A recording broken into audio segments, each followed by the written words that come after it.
this lecture we will see one important theorem related to invertibility of a matrix and elementary matrices. This is the last theorem of the elementary matrix part. So let us see the theorem. Theorem statement is, let A be an n by n real matrix, then A is invertible if and only if A is a product of elementary matrices. A is a product of elementary matrices. That is, inverse of A exists if and only if A can be written as a product of elementary matrices. In the first part, we will see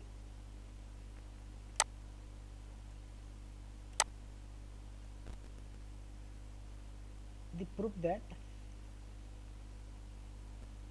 A can be written as a product of elementary matrices if A is invertible. That is the direct part.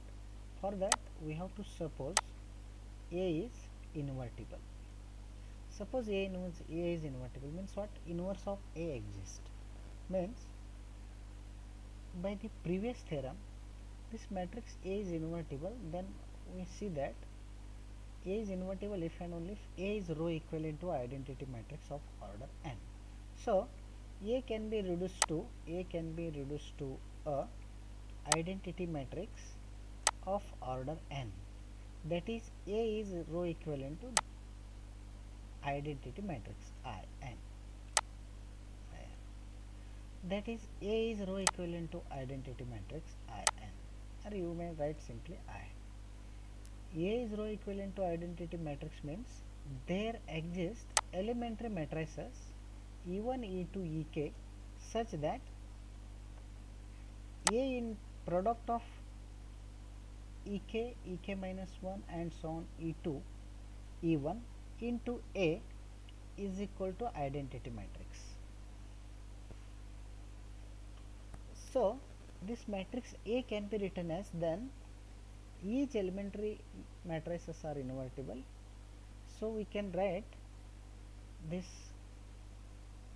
matrix A as A is equal to, by this expression, taking this whole quantity product to the left side, that is multiplying Ek inverse, Ek minus 1 inverse and so on, we get A is equal to E1 inverse, E2 inverse and so on, Ek minus 1 inverse and Ek, this is Ek.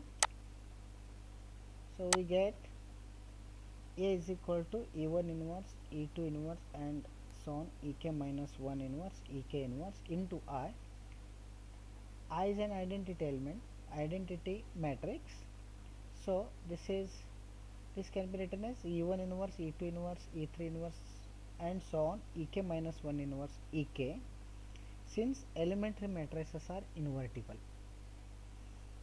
And since each elementary matrix is invertible and inverse of elementary matrix is again elementary, so E1 inverse, E2 inverse, these matrices E1 inverse, Ek inverse, Ek minus 1 inverse, E2 inverse and E1 inverse are all again elementary matrices. Inverse is again elementary. So we have from this expression we can see that this matrix A is a product of E1 inverse, E2 inverse, E3 inverse and so on, Ek minus 1 inverse and Ek. So A is a product of elementary matrices because this E1 inverse, E2 inverse, E3 inverse and so on, Ek minus 1 inverse and Ek inverse are all matrices. All these matrices are again elementary matrices because inverse is again elementary matrices. So A is a product of elementary matrices. This proves the proof of the direct part. So conversely we have to suppose that A is a product of elementary matrices. So conversely suppose that A is a product of elementary matrices. So what we have then, A is a product of elementary matrices, that is A is equal to E1 E2. For our convenience, suppose A1 E2 Ek here, E1 E2 Ek, E1 E2 Ek.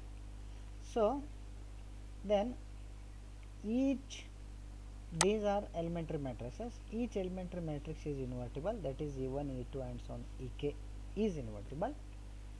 So